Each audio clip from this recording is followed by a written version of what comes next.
nostalgia. It's delicate,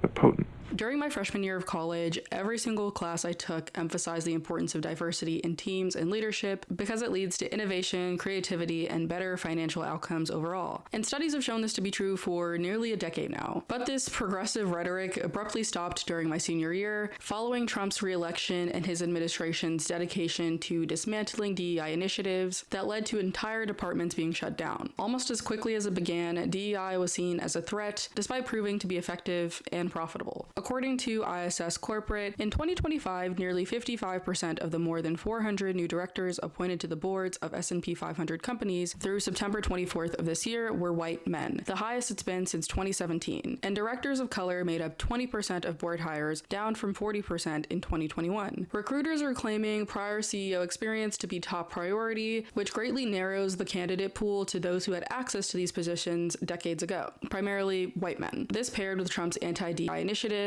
no longer makes diverse leadership a priority. It may be too early to call this a complete reversal of progress, but things are clearly slowing down. Despite what the studies show about diversity being beneficial, we've traded in progress for what Robert Travis calls male, stale, and pale.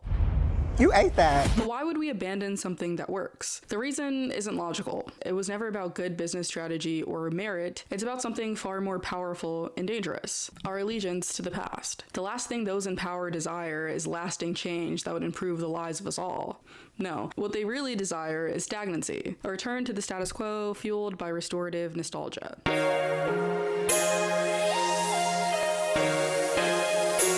Come on in, everyone. Welcome back to Lonnie's Lens. If you love thoughtful deep dives, camp, and a bit of whimsy, you're in the right place. If you've been here before, you might notice that we're not in our usual setup. I usually sit over there. I recorded this entire video. It took me 2 hours. I already did it. And the entire time, my mic was not recording a thing. So I am re-recording it in this setup that is far more comfortable. And honestly, I get to use my other camera. So let me know if you guys actually prefer the setup to the other one. Maybe it's a blessing in disguise. But if this is your first time seeing my face, hello, my name is Kaylani. This is Lonnie's Lens. Talk about a lot of different things. My last video on this channel was on the current cinema landscape, letterbox, and the performative nature of being a film lover. The video before that was on pop feminism and how it fails us, using Sabrina Carpenter's latest album as a launching pad. I also have a second channel where I talk about more casual topics, and I have a Patreon where I do my completely unfiltered rants straight off the dome. I just uploaded my thoughts on One Battle After Another and all the controversy surrounding it, so if any of that interests you, it'll all be linked down in the description below. Make sure to like, share, and subscribe. But with that, let's go ahead and get into today's video. It's a good one. It's a very good one. I might add, best idea I've had in a while. So stay tuned. In today's video, we will be discussing nostalgia, its different forms, and how it's weaponized against us. Teddy told me that in Greek, nostalgia literally means the pain from an old wound.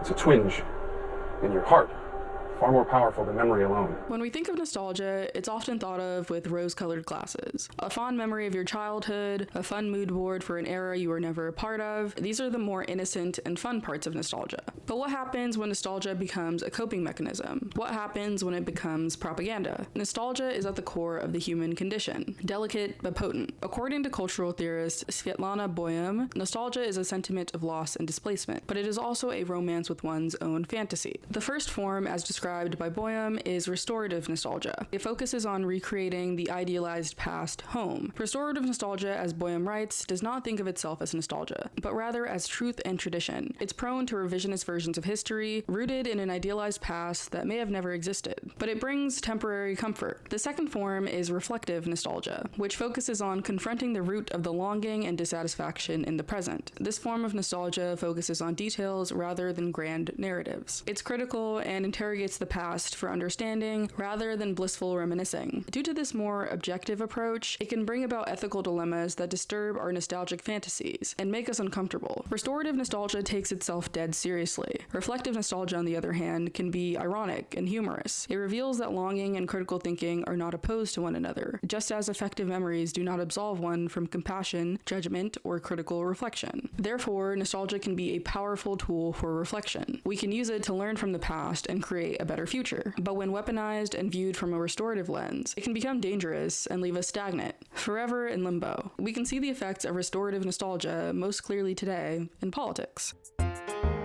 Can we get back to politics? Please? Yo. Trump and his cult-like following are known for their slogan, "Make America Great Again." If you didn't know, they have hats. No? Just me? Okay. The phrase became a rallying cry against woke media that called for diversity, political correctness, and an honest look at this country's past missteps. The phrase brings feelings of nostalgia for a better past that wasn't concerned with accountability or woke nonsense. However, despite this clear call to a better past, there's always been a lack of clarity as to when America was so great. Fill me in. If I'm missing something, fill me in. There's never been a clear answer, but from the values most MAGA conservatives claim, it can be assumed that it was around the 50s or 60s when the nuclear family was strong and prevalent, life was simpler, and people were just happier. The 50s and 60s have always been a staple of nostalgic fantasy in pop culture because in many ways it was an easier time for a select few people, not people who look like me, but for some, they believe existing in that time would solve all of their issues and are determined to replicate their idealized version of this past in the present. But the gag is, the actual 1950s and 60s had the highest historical corporate tax rates, powerful labor unions, and robust social programs, which are all policies today's conservatives vehemently oppose. It's clear that the nostalgia isn't for the actual economic structures that made America so great back then, but for a return to those who had access to that prosperity and those who didn't, the haves and the have-nots. And the even bigger, glaring issue, if you will, with this revisionist version of history is that it completely ignores injustices like segregation and the civil rights era. Only those who looked a certain way had access to these programs. The nostalgia is actually for a social hierarchy, and this is the exact danger Boyum describes when talking about nostalgia, confusing an imaginary past home with the actual one.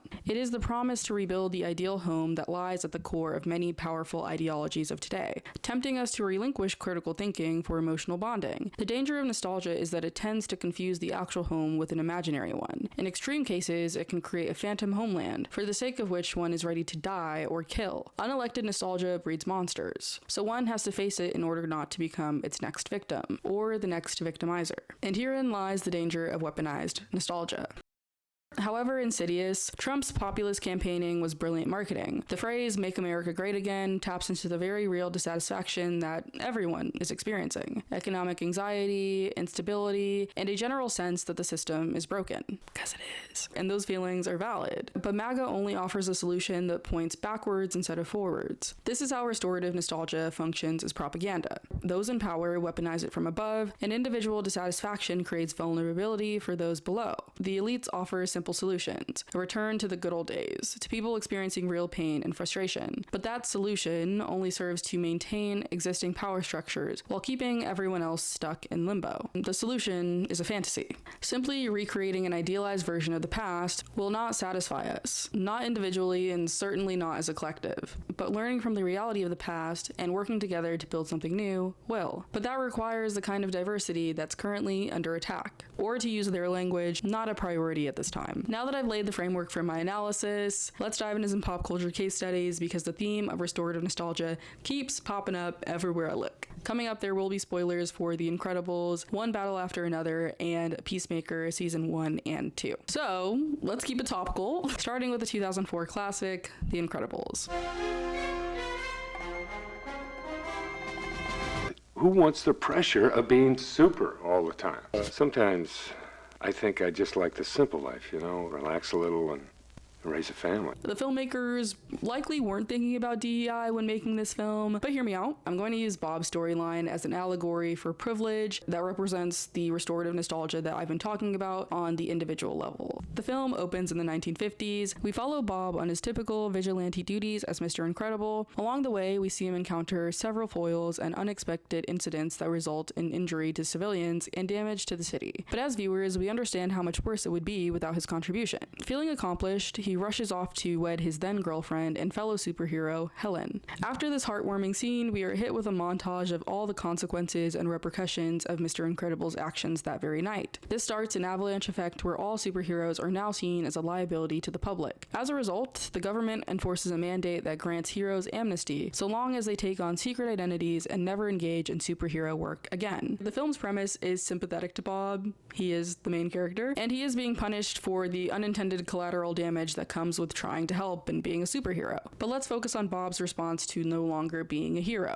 Fast forward 15 years, through the superhero relocation program, Bob and Helen are able to live the picturesque suburban life with their 3 kids, but they are clearly unsatisfied with the roles they've been relegated to. Bob in particular blames his dissatisfaction on his job and family responsibilities and takes it out on them, often being unengaged and completely unaware of their inner lives. Bob isn't the only superhero affected by the ban. His wife Helen and best friend Frozone did the exact same thing. They all had to adapt to a world where they couldn't be special anymore, but they moved on. Bob is the only one who couldn't. Even with a loving family, a home, stability, the picture-perfect nuclear family that's supposedly the dream, it wasn't enough. Bob missed being special. He missed when his power made him exceptional, put him above the rules, and made him the center of the story. Bob's powers work as an allegory for privilege. Like I said, he's not the only one who lost something, but he's the only one who feels entitled to get it back. As film scholar Cutter Calloway puts it, early on in The Incredibles, we realize that the only thing truly incredible about Mr. Incredible is the severity of his midlife crisis. Instead of adapting and trying to make the most of his new life, he puts his energy into restoring his glory days. At first, this looks like small vigilante justice with his friend, but his nostalgic desire for when he was special makes him vulnerable. He is sought out by a dark underground source who feeds into his desires and makes him feel special. This temporarily heals Bob's nostalgia, but only brings about new problems for him and the rest of the world. When things go awry and he fails miserably to escape, it's his family who saves him, the same family he neglected and saw as the root of his problems. When the family comes together, they are stronger than ever. They learn to appreciate each other and their unique abilities, going on to live far more fulfilling lives. This is the exact inverse of MAGA logic, which blames marginalized groups instead of recognizing that their contributions strengthen us all. Rather than allowing Mr. Incredible or the audience to brush these harsh realities aside by simply returning him to some former glory, the film addresses his circumstances directly and honestly, for it underscores the emptiness of his nostalgia. As Mr. Incredible discovers, meaning is found not in our isolated quests for personal glory, but in the context of self-giving relationships.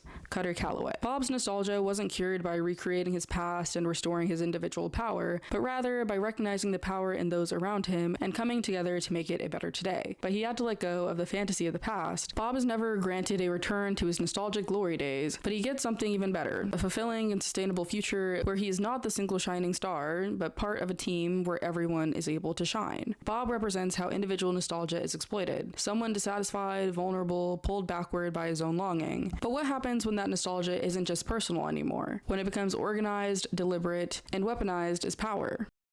For that, we need to look at Paul Thomas Anderson's latest film, One Battle After Another, and its antagonist, Colonel Lockjaw. We first meet Lockjaw while he's sleeping alone in the detention camp that he runs. Despite his power and position, he's profoundly isolated. No partner, no children, no real connections. Throughout the film, immigrants are caged, but so is Lockjaw in his own way. He has people reporting to him, but no one actually sees him. No one respects him. Nobody respects that man. It's likely he sought power to be seen and valued, but power alone didn't give him that. Just like Mr. Incredible, he's dissatisfied. But unlike Mr. Incredible, he has no family coming to save him. Lockjaw's detention center is the target of the revolutionary group, the French 75, who overtakes the camp and frees the detainees. This is where Lockjaw meets Perfidia Beverly Hills, a member of the French 75 who becomes the object of his obsession. He then expresses his desire for her the only way he knows how: domination and coercion, agreeing to let the revolutionaries continue their activities in exchange for her body. When Perfidia escapes him and his distorted fantasy of human connection is shattered, he doesn't reflect, he doubles down. He throws himself deeper into his work and becomes more isolated than ever. Rather than confronting why he's alone, he builds even higher walls and makes it his life mission to make others feel as lonely and isolated as he does. His only other attempt at community is applying to the Christmas Adventurers, a white supremacist group. Their pitch: the club won't make him smarter, richer, or better looking, just better. Better meaning superior, special, but unlike Mr. Incredible, who wanted to be special by saving others, Lockjaw believes maintaining his special status requires deeming others inferior and treating them as such. The application requires a clean record, specifically no interracial relationships. This immediately disqualifies Lockjaw because of his child with Perfidia,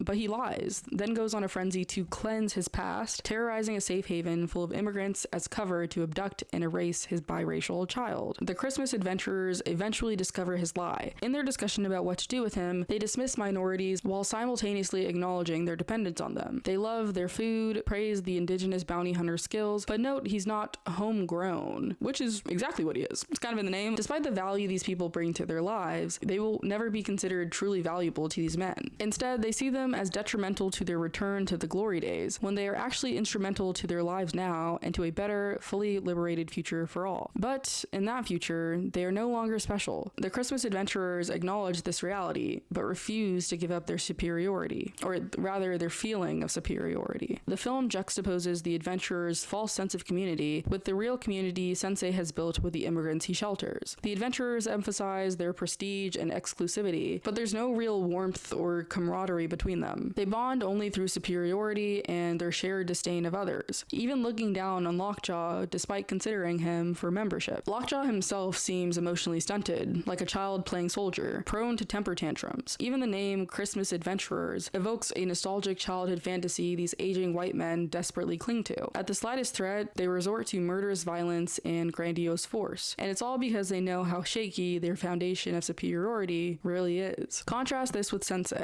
who introduces newcomer Bob and the viewers to every member of his household by name, showing a deep reverence for each person. Despite the constant threat of deportation, there's calm and mutual care. They look out for each other, and this is what community actually looks like. The adventurers first send an assassin after Lockjaw. When he survives, they pretend to accept him into the group, only to kill him themselves, which is so petty and passive-aggressive. Like, just tell the man no. They couldn't just reject the man? No. Even his attempt to restore his place in the hierarchy ends in betrayal and his death. He was always expendable to them. Lockjaw represents organized, malevolent nostalgia, not just individual dissatisfaction like Bob, but a deliberate system of power. The Christmas adventurers were exploiting his nostalgia from the outside and offering him community in exchange for maintaining the hierarchy. He terrorizes an entire community to erase evidence of his past and present. This is restorative nostalgia at its most dangerous. When the phantom homeland Boyum described requires real victims. Lockjaw represents the extreme, but most people aren't like Lockjaw. They're not villains deliberately organizing around ideas of supremacy. They're just people trying to feel okay, trying to belong, and trying to feel like they matter. Most people are like Peacemaker, aka Chris Smith. Peacemaker. What a joke.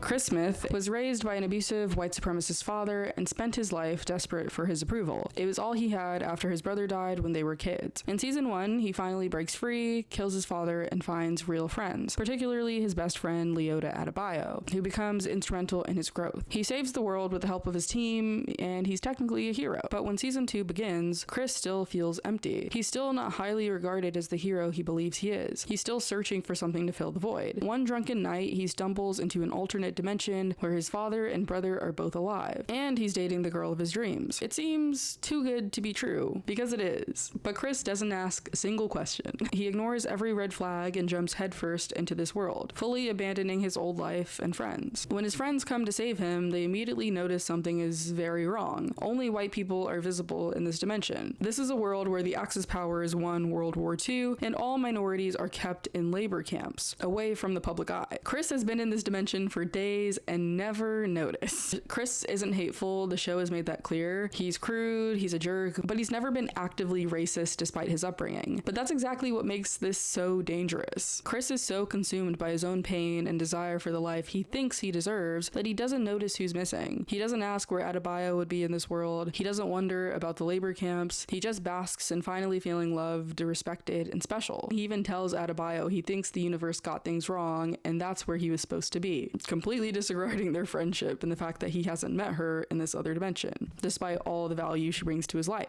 This is what passive complicity looks like. Chris was completely willing to abandon a diverse reality, including his best friend who literally saved his life, for a restorative fantasy where his family loved him, even if that love was built on the invisible labor and suffering of people kept in camps. He was willing to accept being more respected and upheld as a white man with powers, even though that respect came from a fascist hierarchy. Subconsciously, that probably felt like the cure to all of his problems problems. His desire to feel special, to finally have the family and respect he craved, made him willing to accept a world built on the oppression of others. He just didn't want to look too closely. When his friends arrive to pull him out, they tell him the truth about this dimension. When one of his friends calls his father out, his father goes on a lecture. He claims he doesn't believe in all that, but this is just how the world is, and in her world, doesn't she also fail to fight every injustice? Doesn't she just do what she can and live her life? Which conveniently ignores the fact that he's a super abled being with far more power than most, and like 10 minutes earlier in the episode, we saw him clear out an entire police squad, single-handedly. So, I don't know, maybe you could be doing more, man. And he has access to a whole alternate dimension. Never mind. A fight breaks out and Chris's friends force them to leave, but before they escape, one of them kills Chris's father. Chris is devastated, clinging to the belief that his dad really wasn't as bad as the world that he's in. He fixates on that one claim. He said he didn't believe in all that, as if living comfortably in a fascist world built on labor camps doesn't count as long as you're polite and slightly guilty about it. Also sounds familiar. This is the draw of restorative nostalgia for people who aren't actively malevolent or hateful like Chris. Chris isn't like Lockjaw. He doesn't want to terrorize communities or organize around white supremacy. He just wants his family back. He wants to feel valued. And when offered a world where he gets those things, he's willing to overlook or rationalize the structure that the world is built on. The camps in the shadows, the friend who would be imprisoned there, the comfortable lie that not actively believing it is the same as being against it. The crew return to their dimension, but the damage is done. Chris got a taste of what restorative nostalgia promises. The family he lost, the respect he craves, the simplicity of not having to think too hard about who pays the price. And even after seeing the truth, part of him still wants to believe his father's world wasn't all that bad. Back in his dimension, he's spiraling, convinced he's cursed because everyone he gets close to either dies or he kills them. But Adebayo cuts through his self-pity with a truth he needs to hear. Every time someone has died at his hands, it's because he was listening to someone else instead of what he knew to be right for himself. Chris has been exploited his entire life. By his father, by authority figures, by his own desperate need for belonging and approval. When he acts from that place of seeking external validation, he causes harm. But when he listens to his own moral compass and acts in alignment with what he knows is right for himself and others, he's capable of doing good. His found family sees that in him. They love him and believe he can do better. He's done better. This doesn't absolve Chris of the harm that he's caused. He's a grown man with agency, but it does show him a way forward. He needs to stop chasing restorative fantasies of belonging, stop seeking approval from systems built on a hierarchy, and start building with the people who see and value him for who he actually is. For a moment, things are finally looking up. Chris is working with his found family, acting from his own values rather than someone else's authority. But then, forces larger than any of them, systems of power that benefit from keeping people like Chris isolated and seeking belonging in all the wrong places, strip everything away in the blink of an eye.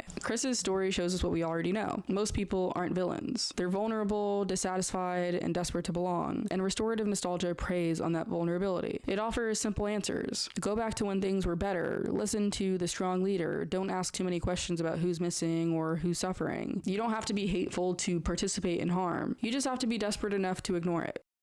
We've seen what restorative nostalgia does to the vulnerable and dissatisfied. Mr. Incredible's family saved him from it. Lockjaw chose power and a system that harms others, and he paid for it with his life. Chris keeps getting pulled back by systems larger than himself, even when he knows better. Their three different stories all have the same destructive pattern. So what's the alternative? Nostalgia can be a poetic creation, an individual mechanism of survival, a countercultural practice, a poison, and a cure. It is up to us to take responsibility for our nostalgia and not let others prefabricate it for us. The prepackaged, usable past may be of no use to us if we want to co-create our future. Perhaps dreams of imagined homelands cannot and should not come to life. Sometimes it is preferable, at least in the view of this nostalgic author, to leave dreams alone. Let them be no more and no less than dreams, not guidelines for the future. While restorative nostalgia returns and rebuilds one's homeland with paranoid determination, reflective nostalgia fears return with the same passion. Home, after all, is not a gated community. Svetlana Boyum. Utopian fantasies fueled by restorative nostalgia fail. They failed Bob, Lockjaw, and Chris, and they're failing us in real life. The dissatisfaction people feel is very real. These feelings aren't magically going to go away. But the solution cannot be to return to a past that only worked for some people. It should build something new that benefits all of us. Instead of screaming, "Make America Great Again," what if we ask different questions? When was America great? Who was it great for? Why? And how do we adapt what actually worked for today? And whatever path forward we find has to account for everyone. The studies show that diversity is key to success. But we already know this to be true. Our differences are what makes us stronger and able to solve complex problems. If you've been here for any stretch of time, you know who I'm gonna quote. You know, I don't even have to say it. I will. I'll give you 3 seconds. 3, 2, 1. Audre Lorde. Yes, Audre Lorde. Writer and activist Audre Lorde already said it better than I ever could in her essay, "The Master's Tools Will Never Dismantle the Master's House." Difference must not be merely tolerated, but seen as a fund of necessary polarities which our creativity can spark like a dialectic. Only then does the necessity for interdependency become unthreatening. Only within that interdependency of different strengths, acknowledged and equal, can the power to seek new ways of being in the world generate, as well as the courage and the sustenance to act where there are no charters. Within the interdependence of mutual, non-dominant differences lies that security which enables us to descend into the chaos of knowledge and return with true visions of our future, along with the concomitant power to effect those changes which can bring that future into being. Difference is that raw and powerful connection from which our personal power is forged. In other words, difference is the source of our power and leads to effective change. But seriously, I know, I focus on white men a lot in this video and frame them as being vulnerable, and they are, but they're really the least vulnerable people in our society, especially in America. And we see who is targeted daily and who's in immediate harm's way. And I didn't want to finish this video without acknowledging that. I just like to use pop culture case studies, and you know, Hollywood's not going to greenlight an important story if there's not a white man at the center of it. We know what it is.